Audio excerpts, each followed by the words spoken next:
तो फ्रेंड्स कुछ फ्रिज के कंप्रेसर जो होते हैं शुरू में स्टार्ट तो हो जाते हैं और स्टार्ट होने के बाद कुछ ऐसी गलती टेक्नीशियन करते हैं जिसकी वजह से वो कंप्रेसर बहुत ही ज़्यादा एम्पियर लेकर के फिर कट कर जाता है और कट करने के बाद कुछ टाइम के बाद ही स्टार्ट होता है, तुरंत स्टार्ट नहीं होता है। इसका कारण आज की वीडियो में हम जानेंगे।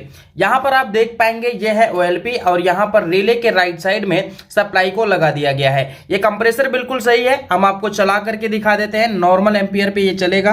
देखिएगा यहाँ से स्विच को हम जब ऑन करेंगे तो यहाँ पे देखिएगा क्लियर तरीके से 0.5 एम्पियर लेकर के ये कंप्रेसर बिल्कुल मस्त चल रहा है। यहाँ पर एक नॉर्मल एम्पियर पे कंप्रेसर चल रहा है, लेकिन कभी कभी ऐसा होता है कि बहुत ही ज्यादा एम्पियर लेकर के OLP कट कर देता है। जैसे कि अगर किसी टेक्नीशियन से गलती हो जाए, ये स्विच बंद हो जाए और स्विच के बंद होने के बाद फिर से स्विच को चालू कर दिया जाए, तो उस कंडीशन में होता क्या, यहाँ पर आप देखेंगे 3 पॉइंट कुछ एम्पियर लेकर के OLP ने कट कर दिया और OLP के कट करने के बाद ये कंप्रेसर बंद हो गया।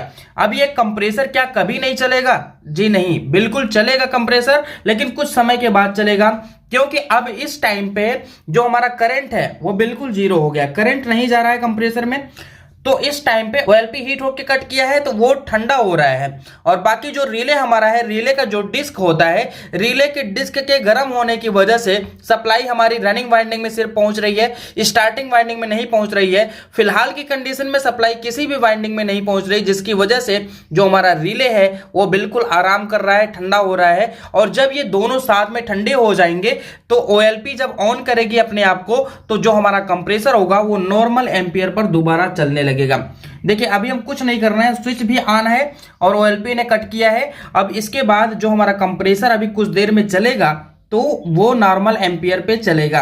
तो एज ए टेक्नीशियन आपको बताना चाहूंगा कि ये जो समस्या होती है रिले की वजह से होती है। तो आप जब भी इस तरह से समस्या में फंसे तो आप कुछ टाइम तक वेट कर लीजिए और वेट करने के बाद फिर से कंप्रेसर को ऑन करने की कोशिश करिए, तो बिल्कुल हमारा कंप्रेसर ऑन हो जाएगा और अच्छे एम्पियर पे, यानी कि ठीक ठाक एम्पियर पे जो हमारा कंप्रेसर होगा वो चलेगा।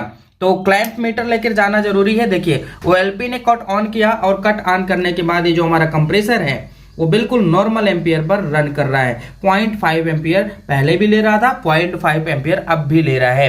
तो आई होप आपको इस वीडियो से रिले और OLP से संबंधित कुछ ऐसी जानकारी मिल गई होगी जो कि टेक्नीशियन फील्ड में फंस जाते हैं।